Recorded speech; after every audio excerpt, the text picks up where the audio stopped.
Hello, I'm Dwayne Brown. Tonight on KPBS Evening Edition, more San Diego-based forces head to the Western Pacific as the U.S. continues to bolster its presence in response to North Korean threats. The Plaza de Panama project in Balboa Park may get a new lease on life a few months after a judge threw it out. I'm Peggy Pico. Also ahead, the shocking discovery of tens of thousands more Nazi work and death camps in World War II than previously thought. What San Diego is doing for this weekend's Holocaust commemoration. And we'll hear from child survivors of the Holocaust.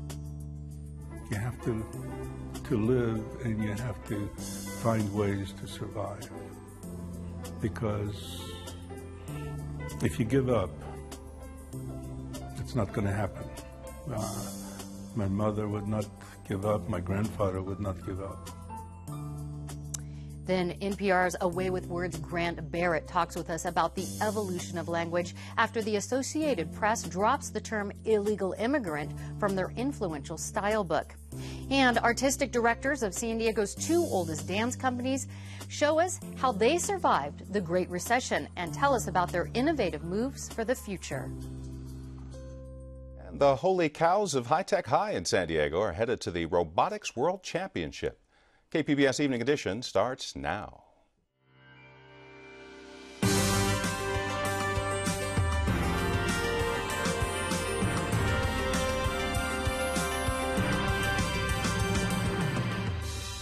KPBS Evening Edition is made possible by Joan and Erwin Jacobs and by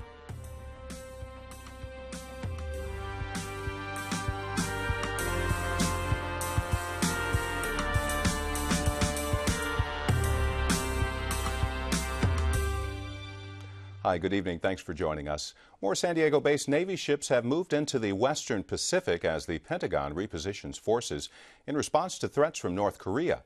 The Navy says the Peleliu Amphibious Ready Group has left the Middle East after a 5-month deployment, but there's no word on whether the ships are coming home. They include the Peleliu, the Rushmore, and the Green Bay. North Korea has threatened attacks for days, and now South Korea says the North has moved a missile to its east coast. There may be new life tonight for a plan to remove cars from the center of Balboa Park. Last January, a judge struck down the Plaza de Panama project. He said it didn't meet all the requirements to alter a historic resource, such as the Cabrillo Bridge. In a new memo, the city attorney says the council can waive the requirement, but the waiver must be requested by someone who's not on city council. A former San Diego councilwoman has left her new job at City Hall after a month as director of the city's Open Government Department. Donna Fry says she's leaving because she was made president of a statewide open government group and can't do both jobs effectively. She says she'll still help Mayor Bob Filner any way she can, just not in a paid position. A former assistant basketball coach at the University of San Diego will spend a year in prison for his role in a game-fixing scheme. Thaddeus Brown was one of 10 people charged with arranging to fix basketball games during the 2009 and 2010 season. Friendship Park along the border with San Diego will not close after all. It's been a meeting place for family and friends on opposite sides for years. Border Patrol had planned to close the park because of federal budget cuts, but the decision's been reversed. Furloughs for border agents have also been postponed. Homeland Security says they may not be needed because of the new spending bill passed by Congress. Well, the question of how to refer to people who are in the U.S. illegally is making headlines this week. The Associated Press has officially dropped the term illegal immigrant from its reporting. Peggy Pico has more on the impact of language and labels on political agendas. The AP's rationale is the word illegal refers to an action, not a person. KPBS News adopted the same policy back in 2010 for these reasons. So KPBS decided that both terms illegal immigrant and undocumented immigrant had become politicized, and they were distracting from our stories, that people would hear one term or the other and immediately make assumptions about where we fell on the issues in the debate. So we decided to avoid both. But some argue the change is about political rather than grammatical correctness. When our Fronteras desk blogged about the story, Alan Wayne Necessary posted this. Illegal immigrant is exactly what they are. They broke the law to get here and they are immigrants. Quit trying to be politically correct. What's next? Can't call someone a serial killer? Should we call them an aggressive person bent on life-taking? Joining me now to talk more on the issue is immigration attorney Lilia Velasquez and Grant Barrett, co-host of Public Radio's A Way with Words. Thank you both for being here. Thank you. Lilia, let's start with you. You represent people who are here illegally. What do they have to say about this term, illegal immigrant? I don't think, honestly, that they are even aware of this new shift in attitude and that the label has changed. But I can tell you this, how they refer to themselves. When people call me, I would ask them, well, how do you enter the country? And they would tell me, like everyone else. And then I would finish the thought for them, and I go, without documents? And they would say, yes. So they refer to themselves as having no papers. I do not have papers. And I think that they don't label themselves illegal aliens. They never say, hi, this is Joe Garcia, and by the way, I'm an illegal alien. So I think that it's the perception they have about themselves, a person who has no status in the U.S. But I think that when the word gets out, they will see it as a more humanizing term. Just getting rid of illegal by itself is a big, big step. In the reference to that term, Grant, the term illegal immigrant has a political history. Tell us about that. Yeah, the recent debate really stems from a 2005 memo released by Republican strategist Frank Luntz. This is a man who uses words very carefully to get across his point. And in the memo, he describes the language that should be used to discuss immigration. And he uses the word illegal more than 140 times. And it's this paper that really has set the tone of the conversation about immigration in this country on the right and from the conservative point of view. When it comes to connecting language to actual attitudes about the subject, how do those two connect, especially in this term? Is this a illegal immigrant? Is that really changing anybody's attitude? Well, let's be clear. AP has changed what they've put in their style guide, and then the news organizations can choose to follow that or not. It's probably not likely to change the way regular folks use language, but it can have some impact because illegal automatically frames the debate in a way where we're discussing whether or not you should even listen to a person because they are de facto illegal. It is basically without judge, without jury, without due process. We've decided that they're illegal when there are a lot of nuances that lead to explaining how all these different people got here but aren't full citizens or aren't authorized with a visa. Alrighty, and Lilia, several news organizations, including ours, have dropped the term, as we heard, saying it's inaccurate, it can be distracting to storytelling. Do you think the term is distracting for or inaccurate in news-telling stories? I think that you can say that undocumented and unauthorized mean the same thing, a person that is here without authorization, without permission. However, I think that we have to look at the story behind the word. Because I think that when journalists and the news media, when they use a certain term, they're conveying a message. And if they tag the word illegal in it, then that is going to be perceived as, oh, well, they're illegal aliens, so I don't have to worry about this, or they deserve something that happens to them. So it is a politically charged term that is going to convey a certain story or give it a different slant.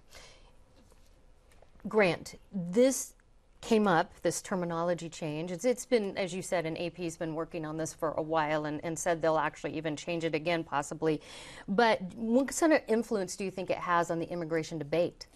This is the early days. We have just started to scratch the surface on figuring out exactly how we're going to handle this. I know that immigration has been discussed in this country as far back as the 1800s. We've had wave after wave of it. But it sounds and it seems like on both sides of the debate in Washington, there's a new day. And I think that we're seeing a push toward a resolution. I don't know which way it's going to go, but it looks like there's activity there. Lilia and Grant, thank you so much for joining us. It was a pleasure. My pleasure. Amylin Pharmaceuticals is closing down in San Diego. Its parent company, Bristol Myers Squibb, says it's moving operations to other locations around the country by the end of next year. Amylin has 420 employees at its La Jolla offices. Facebook is rolling out a new product for mobile phone users. The company says Facebook Home is a family of apps for Android phones. The software makes Facebook the center of the smartphone. Switch it on, and you'll see your friends' photos and status updates. Eventually, you'll also see some ads. Facebook Home will be available April 12th. U.S. Labor Department predicts there will be 1.2 million job openings in the science, technology, engineering, and math fields by 2018. But there won't be enough qualified graduates to fill them. That's where the world's first robotics competition hopes to literally change the playing field. Like a video game on steroids, this robotics event is about team building, sharing ideas and resources, and really trying to build each other up instead of bringing your opponent down. A group from High Tech High in San Diego recently won this year's coveted Blue Banner. It's the regional competition's highest honor for teams, judged to have the most impact on students, school, and community. Before we were the Holy Cows, we were actually a fistful of motors. But one thing that we learned was that that's really, really hard to market. So what we were writing all of our names on a whiteboard, and our dean of students came by and walked in and said, "Holy cow, that's a lot of names." And the rest is history. From building robots to engineering, marketing, and public relations, these kids are getting real-world experience to compete in the global economy. Our hope is that we're going to get some of these students into those careers, but it's just a really impactful, really feel-good program that makes you realize that there may be some hope for our future. I noticed that there weren't very many girls on the engineering side of the team, so in my 10th grade I tried to get some of my friends more involved, and now they are leading members on the team. The Holy Cows are one of 2 teams from San Diego to advance to the World Championship at the end of April in St. Louis. John Jock is a mentor who graduated from high tech and competed in this competition. He says it better prepared him for his current job, working on underwater robots. And so coming out of high school, I actually got the job at Seabotics. I think it was 2.5 months after I graduated high school is when I actually started working there. And like John, their mentor, seniors Jeremy and Ambar plan to pursue careers in mechanical and biomedical engineering. Yeah, you heard him. He got the job out of high school. By the way, the Holy Cows will compete against 60 teams from around the globe April 24th through the 27th, with more than $16 million in college scholarship money up for grabs.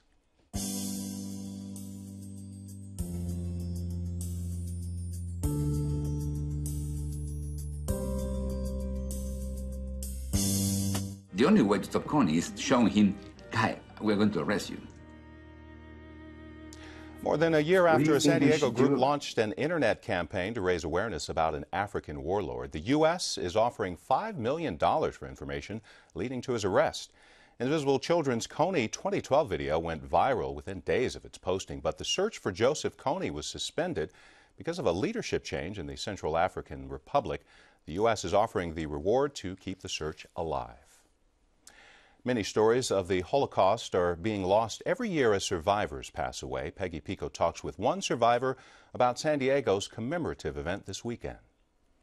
Holocaust researchers recently announced a shocking discovery. There were over 40,000 more Nazi ghettos, slave labor sites, and death camps scattered throughout Europe during World War II.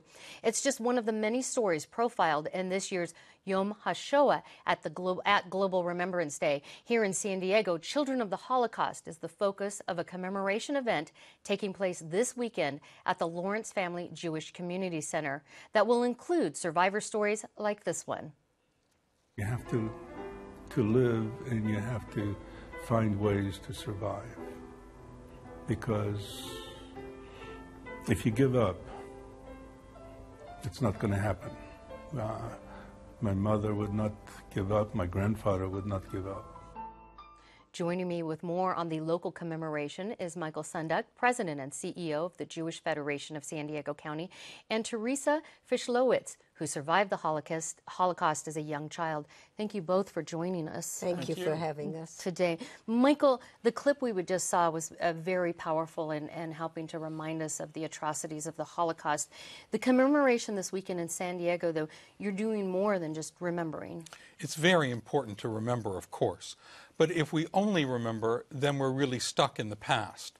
We really need to honor those who lived through this experience and focus on teaching next generations, which is why the program in every year remembers, honors, and teaches, with a special focus this year on children of the Holocaust. Okay, and Teresa, You were one of those children of the Holocaust. You're wearing the Star of David, which you were forced to wear to identify yourself as Jewish during the Holocaust. You and your family survived. You were among 500 families who bought their way into what's called a ransom plan. What is the ransom plan? The ransom plan came because the Germans were losing the war and they needed supplies. Originally, there was going to be a trade of jeeps for Jews. That fell through. Then there was another one and third one. In the meantime, we had been put in cattle cars out in the fields for days. We had no idea where we were going. We had heard about stories, but we didn't know. We have a picture of you in one of these train cars. You spent your 7th birthday in this cattle cart. You were headed toward a concentration camp. We have you highlighted there. It looks like you have your hand to your mouth. Did you know what was happening right then? I didn't really know directly because my mother was a very strong, loving lady, and she sheltered me and protected me. What I did know was what I saw. I didn't have it interpreted. I crossed the fence in the camp, electrified fence, was a group of people to be exterminated. Very different from us. They had no clothes on. They had nowhere to go except the gas chambers, and I must have registered it. But as far as personal pain, I did not get it. You could see the difference between how you were being treated and how they were being treated. Now, you had a long, complicated journey that involved several countries, 17 schools, I understand. You ended up becoming a teacher in Los Angeles, and then ultimately you came here to San Diego. And most recently, I understand, you spoke at San Diego's Monarch School. Whole different generation. What were you hoping in talking to them? Why did you want to tell them your story? These are kids who do not have a home. They either sleep on the street or the courts give them some kind of a night-to-night respite. And they are troubled children, but they were wonderful listeners. And I wanted to get across the point to them that, look, here's a story that tells you about a real person who had very hard times and then came out stronger, better, and today I am a happy person. And you can be too. And they can see that inspiration. Here you are before them. Michael, how about you? What would you like people to take away from San Diego's commemoration at the center? I think the most important thing to take away is that this was a human tragedy. It affected millions of Jews, but it also affected hundreds of thousands of other people. And we really need to make sure it never happens again. And we need to make sure that we learn from it in terms of how we lead our daily lives. And certainly we see in other countries a whole lot of horrible atrocities are going on, so maybe there can be some lessons there. I want to let people know that this weekend's commemoration is free and open to the public, correct? Correct. And they can find out more information about it on our website, kpbs.org. Michael, Teresa, thank you so much for talking with us. Thank you. Thank you. Thank you so much. I'm Judy Woodruff. On the next News Hour, former Justice Sandra Day O'Connor on her new book, Stories About the History of the Supreme Court. That's Thursday on the PBS NewsHour. Many cities have a First Street or a Main Street. Those are pretty ordinary names. San Diego has a few streets with names that are anything but. Ken Kramer shows us in tonight's About San Diego. You never know why some things catch your eye, how you might just be walking one day, and out of the blue, it dawns upon you, this street is named Have It Your Way. And that's only one. Let's say just for fun, we'll make it a kind of a game. We'll jump in the car and we'll drive near and far in search of our oddest street name. Now, right off the bat, there's a name that's kind of gentle and really quite sweet. And if leisure's your game, check out this name. There really is an easy street. And was it a kid who actually did say Sesame sounds good to me? King Arthur's Court 2, and of course Kickapoo. Maybe that kid named all three. We looked for some trace of the street goes no place. It might be the strangest in town. But it didn't go through, and the sign was gone too. 'Cause someone had cut the thing down. There were streets most uplifting, despite our downshifting, and others that came from our dreams. And then there was one that was kind of fun that Sinatra made famous, it seems. But after some thought, the best of the lot was in Delmar, and here it is, friends. I think you see why this one caught our eye, and here's where our sign story ends. We have more of Ken's stories about San Diego tonight at 8 here on KPBS. Two major dance companies are celebrating milestones this year. Peggy Pico finds out how they survived and what the future holds. The Malashok Dance Company and the San Diego Dance Theater both survived the Great Recession amid budget cuts. But that's a routine they've danced around before. Here to talk about their successes are my guests, John Malashok, founder and artistic director of Malashok Dance Company, and Jean Isaacs, artistic director for San Diego Dance Theater. Thank you both for being here. My pleasure. Happy to be here. Jean, a lot of people associate San Diego Dance Theater with trolley dances, not in the theater. Right. And how has that changed over the last 15 years? Yeah, we're celebrating our 15th anniversary of trolley dances. The first year, I remember it rained. The tour was way too long. We got in a lot of trouble, and now it's become, we've trademarked it. It happens around the state of California, in San Francisco, Riverside, and Stockton, as well as San Diego, and it's so cool. This year we're particularly excited. We take people out on the red trolleys to see dances in neighborhoods where there's not normally live dance. And this year we're taking folks to the brand new library. It's not open yet, but it will be open at that time. Also to the Monarch School, which is a school for homeless students, and down into Barrio Logan, into the new open marketplace. So it's really evolved into a real huge logistics problem, really. and also an introduction to people who may not be introduced to the dances as far as arts. Now, John, your dance company is in its 25th year. I'm going to show some video of a recent rehearsal. As you tell me about your plans during this celebratory year, what are your plans for the company? Well, we just did our big celebration show at the Birch North Park Theater. We did a collaboration with Gustavo Romero, the wonderful pianist, playing Janacek music. The show went extremely well, and our next big endeavor is a collaboration on a dance musical about Marc Chagall that will be workshopping up at the La Jolla Playhouse. And we're going to continue celebrating this 25th year all year long. Well, now, a lot of dance troupes for both of you have come and gone over the years, 41 years for your company, 25 years for your... How did you survive, John? Were there particular things you did to sort of protect yourself against these budget cuts, or what did you do? You have to be adaptable in this field, which means sometimes you can't fully do all of your artistic ambitions in one year. You may have to put it off and wait till the next. Sometimes you have to shrink your staff a little bit and grow it when you can. So sort of go with the times. And Jean, you're doing something inventive. San Diego Dance Theater has recently taken over a venue at Liberty Station. Yeah. Tell us about that. It's called the White Box, and we're producing a live arts fest, 13 different evenings, all kinds of performing art, mostly modern dance, but also a mime.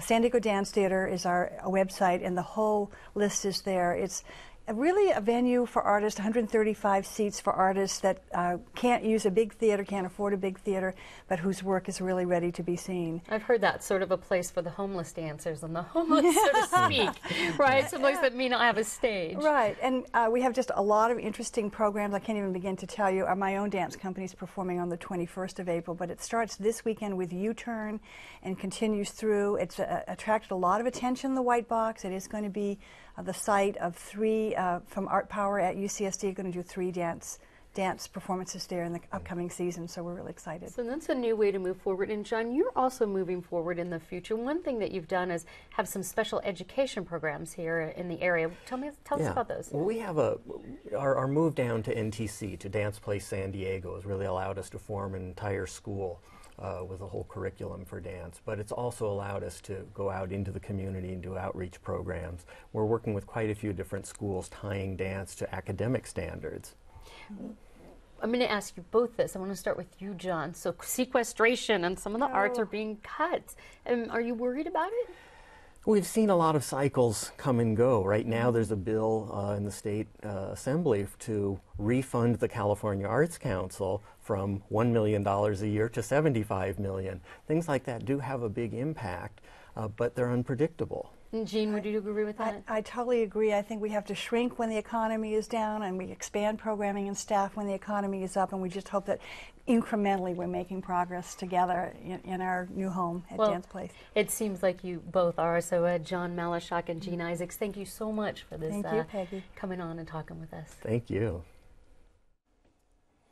Padres racked up their first win of the baseball season today in New York, beating the Mets 2-1. Padres' record is now 1 win and 2 losses on the early season. They head to Denver tomorrow to face the Colorado Rockies.